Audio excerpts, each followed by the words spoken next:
Buenas tardes a todos. En principio, agradecer a la organización el haberme invitado a este importante evento y, en segundo lugar, también quiero agradecer personalmente a Aurora Cuevas, que es una persona que he contactado. Os comparto la pantalla. Bueno. De lo que vamos a hablar aquí es de los preprints, un tema controvertido, pero también un tema de actualidad en estos momentos de COVID-19 y la necesidad de disponer de una solución más o menos viable a través de una vacuna de forma rápida. El título de la comunicación es el valor de los preprints para transformar y acelerar la comunicación científica. El proceso tradicional de comunicación científica requiere de mucho tiempo. Así nacieron las revistas. Las revistas nacen para acelerar la comunicación científica, ya que publicar un libro era un proceso largo y tedioso. Así nacen las primeras revistas en 1667, como el Journal de Savant o Philosophical Transaction. Y esto impone un nuevo modelo de comunicación. Un preprint, por definirlo de alguna manera, son informes preliminares de una investigación que no han sido objeto de una revisión científica y, por tanto, no han asegurado de forma clara la calidad de esa investigación, porque la investigación es científica precisamente por el hecho de haber sido sometida a una revisión por pares, a un peer review, que es lo que da la calidad y la acreditación científica a esa investigación. Aclarado esto, también decir que los preprints nacieron ya hace tiempo, porque era algo común en el comportamiento de los investigadores, especialmente de las ciencias más dinámicas, el enviarse por correo postal, por carta, los documentos manuscritos originales para que otros colegas le dieran su opinión. Ahí vemos una foto donde vemos esos documentos con las anotaciones de sus colegas. Era una forma, pues, de retroalimentación para mejorar la calidad de esa investigación antes de enviarlo a la revista para su publicación final. En el año 1991, este proceso, en cierta manera, se automatiza. Paul Gispard, investigador de la Universidad de Los Álamos, en Estados Unidos, crea un repositorio que en principio lo llama XXX para darse visibilidad, porque entonces los motores de búsqueda no filtraban lo que era los vídeos pornográficos y las revistas de este tipo, y luego lo cambia de nombre y lo llama Archive. Lo que hace Paul Gispard no es simplemente crear un depósito para depositar esos preprints, sino que hace un cambio en la comunicación científica fundamental. Por eso se le considera casi el padre del acceso abierto. También es verdad que había otros investigadores que estaban en procesos similares, como Stephen Hannard, Paul Kittner, por ejemplo, y que luego reúnen todos esos esfuerzos en lo que hoy conocemos como acceso abierto y el futuro conocemos también como ciencia abierta. Ya en muchos ámbitos del conocimiento, los investigadores no publican directamente o no publican en una revista, sino que lo hacen a través de estos medios. En lugar de publicar, lo depositan. Y lo depositan en un repositorio de acceso abierto de preprints.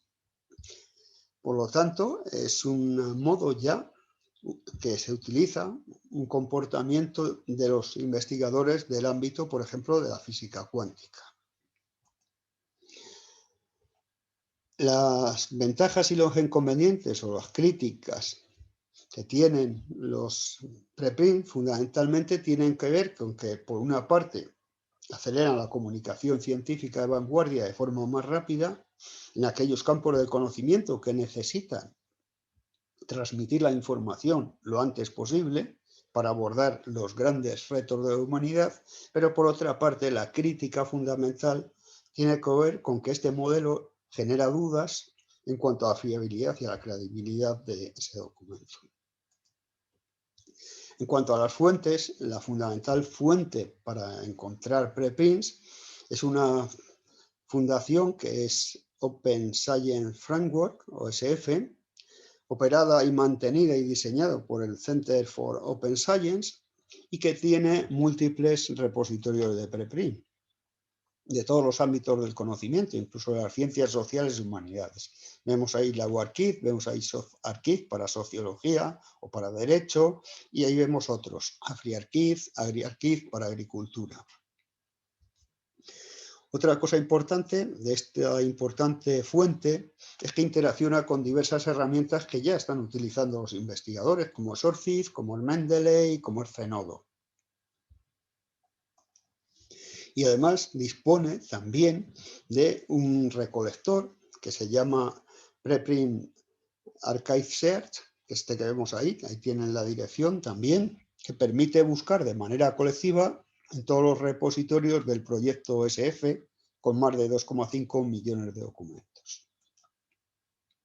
Luego existen otros repositorios, en Europa, por ejemplo, Europe PubMed Central, o en América, en Latinoamérica, ahora mismo, el proyecto Scielo también ha inaugurado un repositorio de preprint que se llama Scielo Preprint. Luego existen otros sitios que son repositorios también de preprints y de datos, como puede ser Mendeley Data, Fixare, Zenodo, que vemos ahí.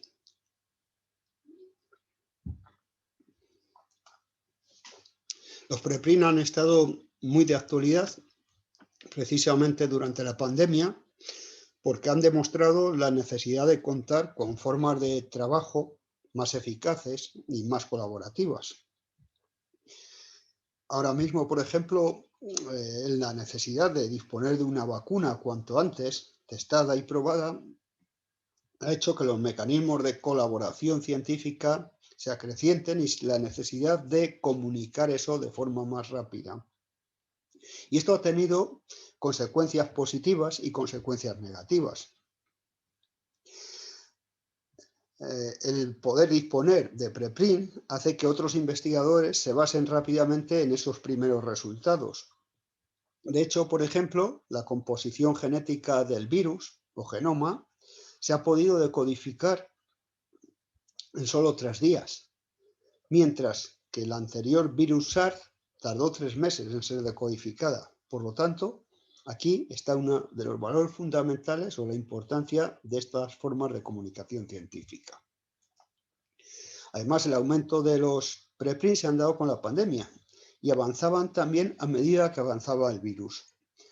El incremento de preprint, que fue de un 90%, se inició fundamentalmente en China, de donde parte en principio, o eso nos han dicho, el virus. Y a medida que se desplazaba hacia Italia, hacia España y hacia el resto de Europa, iban creciendo el número de documentos preprint sobre COVID en estos lugares. Y finalmente, el gran crecimiento se produce en Estados Unidos. Esto ha hecho necesario más que nunca la necesidad de validar esa ciencia, de acreditarla, de tener una revisión. Por lo tanto, muchos de estos repositorios lo que han implementado son nuevos mecanismos para validar los preprints. Se ha relacionado también preprint con noticias falsas. Por ejemplo, se dijo que las personas que teníamos grupo sanguíneo positivo teníamos como un 40% más de posibilidades de contraer el virus que otros grupos sanguíneos. Esto era mentira y la característica fundamental es que se estaba basando directamente en lo que conocemos como un preprint. Así que esto, a pesar de que la mayoría de los servidores de preprint advierten de que son documentos no revisados. ¿Pero qué sucede? Como todo el mundo puede acceder a esta documentación, periodistas, buscando también el sensacionalismo, la prensa amarilla, recogía documentos de estos depósitos y los daba como probados. Por lo tanto, muchos de los repositorios lo que han empezado a hacer es introducir controles adicionales para dar una cierta validez a ese tipo de documentos. Pero esto no tampoco fue exclusiva puramente de los preprints. Revistas de prestigio con documentos revisados, por ejemplo, New England Journal of Medicine o la revista Lancet, muy conocida, también han tenido que retractar varios de sus documentos. Aquí tenemos dos casos, por ejemplo, en el que se dijo que un medicamento para el corazón en la revista New England Journal of Medicine era válido para el coronavirus, cuando eso no estaba aprobado. Y se tuvo que retractar por la fuente que conocéis todos, Retraction Watch. También sucedió lo mismo con la revista Lancet y con este otro medicamento, hidroxicloroquine, por ejemplo, que decía que este medicamento también era incompatible, por lo tanto, tuvo que cambiarse. O sea que los errores o las noticias falsas tampoco son exclusivas de lo que son los preprints.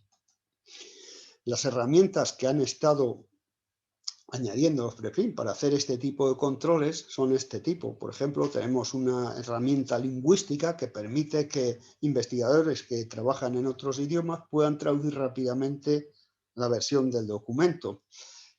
Panlingua es un traductor automático a 104 idiomas que permite que cualquier persona se baje el documento y tenga una traducción previa automática basada en inteligencia artificial.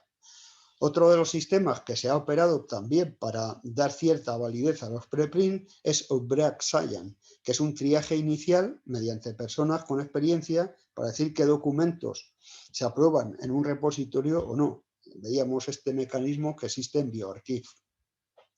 Luego Frontiers ha hecho un gran desarrollo, que es lo que llama AIRA, que es Artificial Intelligence Review, que es la aplicación de la inteligencia artificial pues, a una revisión previa de esos documentos. Y finalmente, otro sitio que también ha establecido mecanismos de control y podemos buscar información sobre COVID-19 con ciertos indicadores que nos dicen si esa investigación puede ser válida, es BIT. BIT lo que hace es, por ejemplo, da indicadores de descargas del documento, de visualizaciones, de las veces que se ha compartido, por ejemplo, en Mendeley o en otros sitios, de las citas que van recibiendo los preprint, con lo cual ya tenemos unos ciertos indicios para dar cierta fiabilidad a ese documento.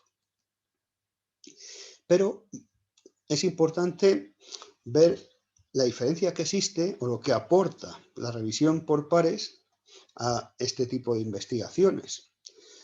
Esta investigación de Carneiro y otros investigadores, por ejemplo, se basa en 56 preprint depositados en bioRxiv con las versiones finales. Se hace un estudio comparativo y llegaron a la conclusión de que las versiones finales no eran muy diferentes de la versión preprint. Sí es cierto que las versiones finales tenían más datos de todos los experimentos, los reactivos, métodos utilizados, mientras que la versión final no, pero las conclusiones aproximadamente eran las mismas o muy parecidas. Otra investigación también es esta, que comparó, de Klein, también documentos publicados como finales y documentos preprint. Se hizo un estudio entre ambos y se notó que la diferencia entre la versión que se publicó y la versión preprint no difería grandemente en calidad. Esas investigaciones se votaron. La calidad que le proporcionaron los 30 investigadores que apoyaron esta votación fue de un 68% para el preprint y un 72% para la versión publicada.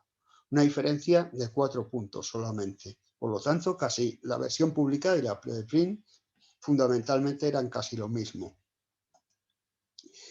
En cuanto a la calidad, también esta investigadora, Leslie Warshall, de la Universidad Rockefeller de Estados Unidos, que ella a sí mismo se llama la Fidel Castro de los preprint, o la comunicación científica, la revolucionaria de los preprint, dice que la calidad de los preprint es superior a la calidad del documento que se envía a la revista. ¿Por qué? Porque en este caso los autores no pueden apoyarse en que tengan editores que le puedan corregir errores, en que tengan necesidad de que alguien aclare la prosa o pedir más experimentos, por lo cual cuando un investigador hace un preprint que va a depositar, previamente cuida más la calidad, según la opinión de esta investigadora.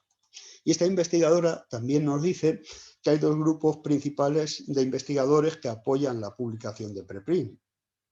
Por una parte, los científicos establecidos, que ya no necesitan crearse una fama, crearse un currículum, y también los precisamente contrarios, los nuevos investigadores que pueden permitirse correr el riesgo y también que tienen necesidad de encontrar una financiación de manera más rápida para seguir haciendo procesos de investigación y seguir también consolidando su carrera académica. ¿Cuál es la postura de los autores y las revistas frente a los preprint? Pues la mayoría de los autores considera que los preprint no publican preprint precisamente ¿por qué? Porque creen que luego cuando vayan a publicar en una revista se lo van a rechazar porque está publicado en otro sitio. En el ámbito ciencias sociales y humanidades es así. Normalmente te piden un documento original. Sin embargo, en ciencia, revistas tan importantes como Science, por ejemplo, aconseja a los autores depositar previamente en un repositorio de preprint. ¿Esto por qué? Porque recibe feedback, recibe retroalimentación, comentarios que mejoran esa investigación. El problema está en que muchas veces lo que se deposita en un repositorio de preprint para asegurarse la propiedad de ese avance, de esa investigación, es documentos incompletos, con falta de datos, con falta de metodologías. Y también esto se hace, ¿por qué? Pues por miedo a que otro grupo de investigación se adelante o utilice sus datos. Y esos datos no se incorporan hasta la versión final. Así y todo, el 95% de todos los documentos que se depositan en preprint, en Archive, en bioRxiv, son aceptados por ese primer triaje que hacen los voluntarios expertos o los editores del repositorio. Y de ese 95%, un 60% terminan siendo un artículo publicado en una revista. El otro 40% son documentos que la revista no publica, que rechaza, o bien documentos que los autores tampoco presentan en una revista, que esto también ocurre. Otra ventaja que tienen los preprints es que forman parte de lo que llamamos ciencia abierta y concretamente dentro de la ciencia abierta de lo que denominamos revisión abierta. Normalmente, cuando se publica una revista, tenemos una revisión en un momento o en un punto central. Esa revisión se hace durante la publicación, pero no hay una revisión pre ni postpublicación. El preprint genera un sistema más transparente porque podemos ver los cambios que ha incorporado la versión inicial y la versión final. O sea, ¿qué ha aportado esa revisión científica? Es una revisión más amplia, donde más gente puede entrar a revisar, no solo el comité científico de la revista. Y es una revisión continua, es una revisión prepublicación, durante el momento de la publicación y postpublicación. Por lo tanto, es una ciencia más abierta o contribuye a una ciencia más abierta. En cuanto a la retroalimentación, es decir, los comentarios que se reciben a través de los repositorios de preprint, según un estudio que tenemos ahí, nos dice que solo un 10% de los artículos reciben comentarios de otros colegas. Sin embargo, la mayoría de los comentarios también se sabe que no se da justamente en lo que es el repositorio, sino que se hacen a través de correo electrónico con el propio autor o a través de Twitter. Esa es la forma de retroalimentación. ¿Qué ventajas tienen? Pues por una parte que los retrasos, la comunicación científica tiene importantes consecuencias de cara a la propiedad de ese hallazgo. Por ejemplo, luego también otra de las ventajas es que los documentos depositados en preprint tienen una atención más temprana, reciben citas antes. Se calcula que los documentos depositados en Archive reciben el doble de citas que los documentos solo presentados en una revista. Y esto es también por una cuestión de tipo temporal. Están antes disponibles y antes se citan. Y luego también permiten asegurarse la propiedad. ¿Por qué? Porque cuando tú depositas en un repositorio de preprint, primero tienes un handle, que es un número que te identifica a esa investigación de forma unívoca, y por otra parte también tienes una licencia abierta tipo Creative Commons o una licencia pública general que te asegura el valor y la legalidad de esa investigación como tuya. Y por otra parte también se produce un impulso de la colaboración, porque muchas de las personas que entran en la discusión o a hacer comentarios propicia que también intervengan o colaboren con el investigador en la versión final. Aquí tenemos, por ejemplo, un caso de estudio, y vamos a poneros algún otro más, y casi todos son coincidentes en este sentido, que la publicación de preprint se asocia con más atención en medios sociales y recibe también más citas que los artículos solamente publicados en revistas. Así, según el estudio de Darwin que vemos aquí, los documentos depositados como preprint tienen un 49% más de atención almétrica, o sea, atención de los medios sociales, y un 36% más de citas que los artículos de preprint. Las cifras difieren, pero la verdad es que la ventaja competitiva de cita y de atención a medios sociales está en casi todas estas investigaciones. Aquí tenemos otra investigación muy similar, esta investigación de Fraser, que las conclusiones dice que cuando se depositan documentos, en este caso era en BioArchive, tienen una cantidad considerablemente mayor de citas y recuentos métricos que los artículos no depositados previamente. También los preprint resuelven otro tema importante, resuelven el tema de la financiación. Ahora, uno de los modelos más preeminentes es el modelo híbrido, que consiste en el pago de los APC, o cargos por procesamiento de artículo. Los preprint pueden solucionar en cierta manera este problema porque promueven una comunicación científica más abierta y no tienen que pagar esas cantidades, o bien las instituciones o bien los autores. Y por otra parte resuelven el dilema porque los preprint hacen que casi todos los artículos estén disponibles gratuitamente a un costo muy bajo.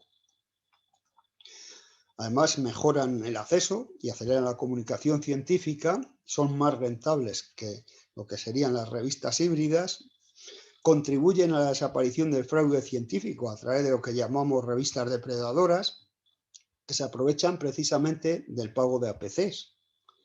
Es una revista depredadora, es una revista falsa que imita a otra revista, que no hace una revisión científica seria o que hace una revisión científica muy somera, y que a cambio pide un dinero a los autores diciendo que esa revista está indexada donde realmente no está indexada. Por otra parte, facilita un modelo de negocio de comunicación científica diverso basado en servicios. Por lo tanto, en ese sentido mejora la ciencia. En conclusión, ¿qué podemos decir? Que las nuevas tecnologías y los nuevos planteamientos y los nuevos retos de la humanidad necesitan acelerar la comunicación científica. Es el caso actual de la necesidad de disponer cuanto antes de una vacuna. Por otra parte, la contradicción está en que la velocidad no debe ser a expensas de la confianza, de la seguridad en esa investigación. Y lo que podemos hacer es que con las comprobaciones oportunas y las precauciones adecuadas, los preprint pueden tener una cierta validez científica y contribuyen a la transformación de la ciencia para ser una ciencia más abierta y más pública. Algunos expertos partidarios de los preprint dicen que serán el modelo de comunicación científica que sustituirá por completo a las revistas. El futuro está por escribir. Muchas gracias por su atención y estoy a su disposición para cualquier pregunta.